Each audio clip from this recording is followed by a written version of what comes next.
All right, welcome back, guys. I wanted to do a little breakdown recap of this one fight card, 173 Superbond versus Noi. I know it was during UFC 322. Some of you guys may have watched it. Some of you guys may not have watched it. I spend so much time watching fights. I don't know why. I'm not even.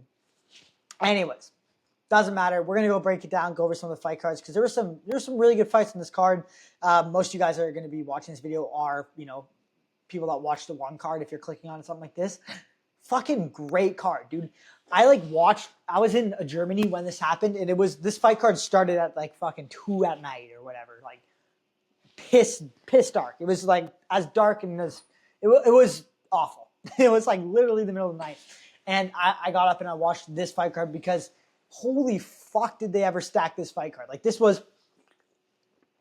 pretty good. This was one of the best fight cards I've ever seen one have. Probably was the best fight card I've ever seen one have.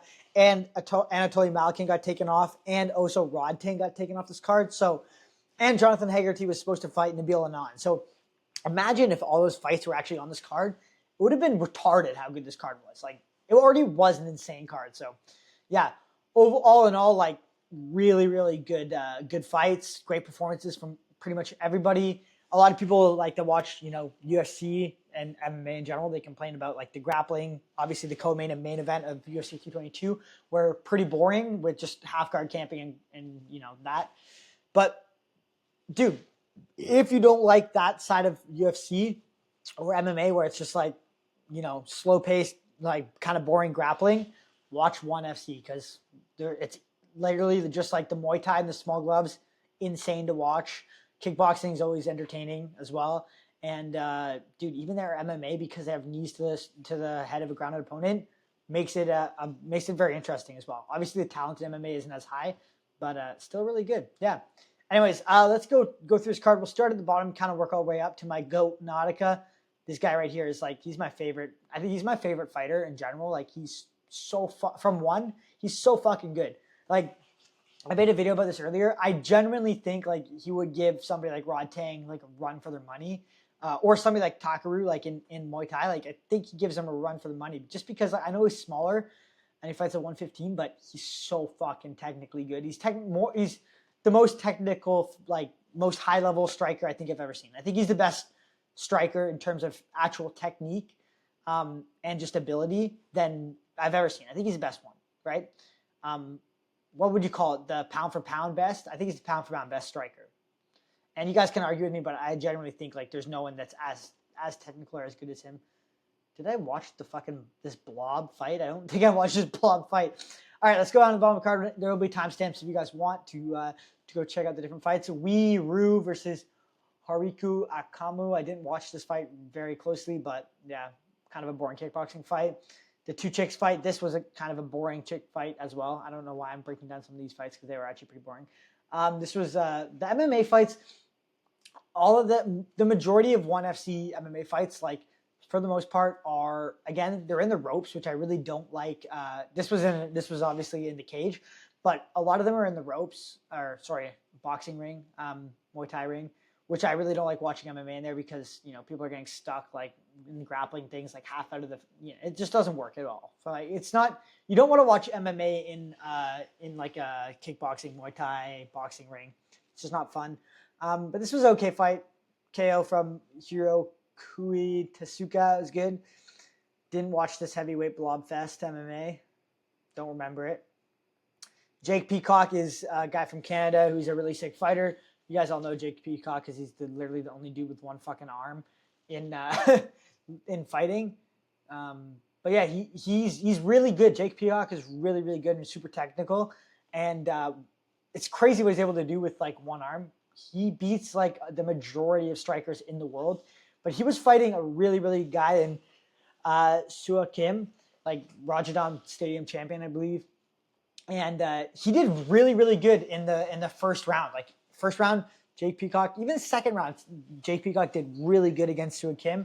It was a close fight. Sua Kim kind of, he's on the pressure against Jake Peacock, but he was getting hit with some really good shots by Jake, and it was a close fight up until the third round when Sua Kim hit him with a clean shot. was kind of a cheeky shot on Soo Kim's part because it kind of used like the fact that Jake Peacock doesn't have a full arm on that side to KO him, but it was a really nice shot. And to be fair, Jake Peacock fights like absolutely amazing and really, really well with his, I don't want to call it a disability because it's not really a disability for him. Fights really, really well. But Soo Kim kind of like just snuck like a short, like, you like would do a shovel uppercut, but like, or like a check hook. It's kind of like a mixture of those because Jake Peacock always fights with his like, his one arm that's not a full arm extended like this, but he can't really like bend it to cover like this, right? Because it stops here. So he's not really, it's just kind of outright. It's like just outright like this. So he can't bend it. Like normally if you tried to throw like this cheeky little shot like this, it would hit like my back arm would be like here and it would hit the side, or, it wouldn't be able to sneak it underneath unless I was throwing a shot. And then even then to sneak it underneath is still going to be hard.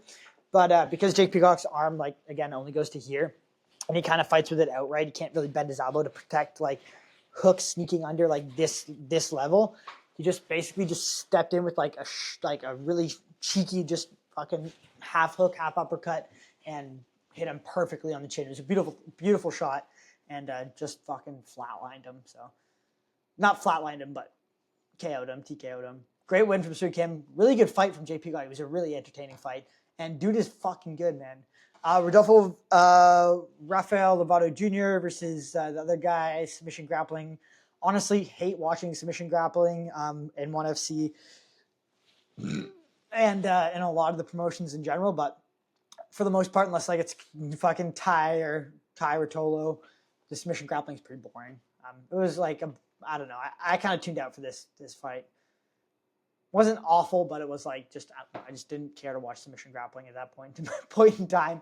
Ty Rotolo, obviously, both those guys, Kai and Ty, are so fucking good in grappling that like they're just overpowered as fuck in MMA because they're gonna be able to out grapple everybody in MMA, and they're good enough natural athletes. They're not fucking Mikey Musumeci, who's just Mikey Musumeci is just goated in BJJ, but you watch him literally throw a kick or anything, you're like, oh my god, this guy actually has Down syndrome. These guys are really, really good in grappling, but they don't have Down syndrome, and they're actually athletics. They're able to like, figure out how to throw some proper striking techniques. So their striking isn't that bad, and their grappling is just so overpowered, especially against the guys that are fighting in MMA. There's no one in ONE Championship MMA that is going to be well-rounded enough to give them problems on their feet and like be able to at least decently defend the grappling exchanges, or hold it off for a while. So they're just gonna maul everybody in their weight divisions. And they're like the only person like the kind of skill level you need to deal with somebody like Ty Rotolo or Kai Rotolo is like somebody like DJ or like Wakamatsu or something like those guys, which use up higher. But and even then, like they're gonna have a hard time in the grappling, obviously, but they're good enough, well-rounded enough everywhere where they can either like finish the fight on the feet or stop like the grappling to a certain extent. But yeah, there's just nobody in lightweight MMA at ONE Championship that I think gives these guys problems. So they're just gonna fucking run through everybody. Stamp Fairfax lost this fight. She was just on the back foot a bit too much against Kana Morimoto, and she didn't have anything to stop her. She didn't have, Stamp's kind of known for like having this like KO power, or like, knocking people out or knocking other chikes out. But she was throwing everything at Kana, and Kana couldn't give a fuck. Like she didn't hurt her whatsoever, and she just walked forward and just took whatever Stamp was throwing at her and just threw like 3 times more and just kept her on the back foot the whole fight. So just kind of outpaced her and out threw her and like threw more than her, and landed clean shots as well. But Stamp couldn't hurt her or keep her off of her the whole fight. So she kind of just got a little bit overrun by Kana. Still like a close fight, but she definitely lost Stamp in my opinion. Nabil Anon looked really, really good against Hiromi Wajimi, which is awesome to see. Because he's like, I know he's supposed to fight Haggerty, and this would have been a really, really sick fight. But the fact that he's like kind of up a weight class and he's fighting another tall guy, and it's in kickboxing, which takes away like a lot of the weapons that Nabil uses, he looked really, really good, man. He looks fucking good. And I think Nabil Anon is like, I know he's like good, and we all say he's good, but I think he's a real problem for a lot of these fucking guys, like in these two divisions, because he's just he's just fucking good, man. He's so tall. He's such a difficult body shape to figure out. He was blasting Hiromi with low kicks, body kicks. Even his like, I know he has like literally like toothpicks for appendages. Like his arms and legs are so skinny, but he first of all, his kicks gotta hurt like hell because although he doesn't have a lot of muscle on him, he's like all bone. So his knees and his kicks are gonna hurt a lot. And he puts a lot of fucking power on all the shots he throws. Like you think somebody that's that skinny is not going to have a lot of power, but he really extends on everything he throws. His kicks, he has a lot of like swing weight, I guess, or leverage, whatever you want to call it. But all the shots he throws, like they're gonna hurt you. And he looked really, really good in this fight. Super technical, definitely won. Sorry, I got something in my nose. It's itchy. Superlek versus Yuki Yoza. Fuck yeah. My goat Yuki Yoza is back. Good one from Yuki Yoza. I think Superlek is just retarded enough where he doesn't train. He's kind of like a Rod Tang where, you know, they're both, him and Rod Tang are both super, super good and like generational talents, but they know that and they're kind of at a point in their career where they're like, you know, I've made it. So they both come in kind of out of shape. I know Superlek's kind of like up a weight class, but they just kind of come in out of shape and like underprepared for what they can be and their potential. Their potential's up here and they're like kind of operating at here. And I think if you had like a prime Superlek, he could probably beat Yuki Yoza, but it wasn't a prime Superlek. You could see he's getting, I don't even know if he could beat Yuki Yoza. Yuki Yoza is really good, but you can see he's just kind of like, he came in and just kind of, it almost seems like he half-asses it. I don't know. I might be wrong, but it kind of seems like he half-asses it. Yuki Yoza did a great job in the fight. Just he out-techniques Superlek in kickboxing for sure. And I think that is, again, like we're saying, like I'm saying Superlek like didn't look as good as I think he could have. But he's also fighting in kickboxing, which, you know, he's not a kickboxer. Yuki Yoza is a kickboxer. He's used to the rule set. Superlek is used to Muay Thai. So there's a difference, obviously. And it does play a disadvantage for these guys like Superlek and Nabila Anon and all those guys because they're used to clinching. They're used to more throws. They're used to catching kicks. They're used to being able to step in and clinch and throw knees, which they're not able to in kickboxing. So definitely gives Yuki Yoza an advantage. And Yuki Yoza is like technically a natural 145er, although Superlek looks Superlek's the same size as Yuki Yoza for sure. But Yuki Yoza's low kicks, obviously his low kick game is super, super good. In Muay Thai, especially with the small gloves, Yuki Yoza is getting fucking KO'd by a lot of these guys. His fighting style works super well for kickboxing because you have the big gloves and he's always got his hands up like this. And he just kind of comes forward, just low kick. And he's so good with the timing on his low kicks. And you kick at him, he'll block it, and then he'll like low kick you back and sweep you, which we saw lots of times against Superlek. But if he had the small, like 6-ounce gloves from Muay Thai and he's walking forward with the guard like this, he's going to get fucking clipped and it's going to get clipped around the guard or straight through the middle. Like this doesn't block enough. Like you have so much room to get hit everywhere, like here, and you go like this and you're going to hit with a hook around the side.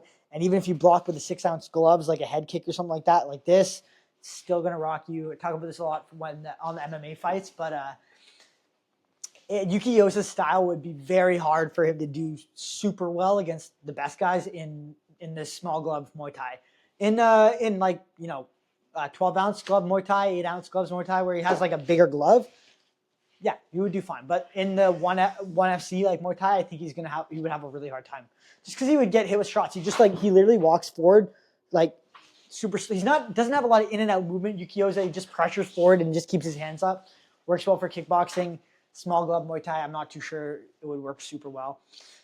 But he looked fucking good, man. Yuki Yoza was like, his trips and his catches in this fight where he was sweeping Superlek and the timing on everything was super, super good. And he clearly beat Superlek in my opinion. Like he was just getting the better of Superlek in a lot of exchanges, especially in the kicking exchanges. This was like a very kick heavy fight. He looked good, man. He looked super good. And you could see Superlek was getting frustrated because he was getting swept with things that he didn't expect. Like he would kick Yuki Yoza kick him back. You go to kick again, and then all of a sudden he's on his butt because Yuki Yoza would sneak in a little low kick when he's posted on one leg and sweep him. And you could tell it was starting to bother Superlek. And there's things that like he wasn't expecting to get swept with or caught with. Next fight, Marat Gagorian versus Yuki Ampo. I've never seen Ampo fight before. Gagorian is really good. He's got this obviously classic Dutch kickboxing style. The dude is lucky he's got a fucking head of steel because he ate so many big shots. But I guess that's kind of, again, Dutch kickboxing. You just take the shots and then return. Gregorian does a really, really good job of pressuring and cutting off the cage, the ring. Like he's not following you. He's cutting you off, and he is putting a fucking mean pressure, mean pace on you. And when he gets into that range where he can counter on the shots you throw, he's nasty, dude. He's super nasty. He likes to fight up close, obviously, in like this more like couple foot range where you're like, you can catch people with hooks. He doesn't really fight super well at the long distance, which we saw Ryuki Ampo do a really good job in the first round. I think he like clearly won the first round against Gregorian. And I was like, damn, Ampo could win this fight for sure. But Gregorian just, second, third round, just pressured even harder, kind of realized that Ampo wasn't able to hurt him with some of the shots. And Ampo got a bit more tired and wasn't able to keep the distance as well as he was in the first round. First round, he's doing a really good job of the teep kicks, moving out of the way, just using long-range weapons to keep Gregorian at bay. And Gregorian couldn't close the distance very well without either getting pushed back or hit with something and then Ampo moving off. Second, third round, Ampo just footwork, everything went from here to here, and his pace slowed a little bit, and Gregorian just fucking walked him down and put it on him, and got the win, clearly won the second, third round, almost got a finish in the third round. But Ampo's tough, dude. He fought like tooth and nail like the whole fight up until the very end, and dude, Gregorian just better pressure and better ring control and just better shots in close. Dennis Pirik versus Takaru. Great KO from Takaru. Good to see him getting a win.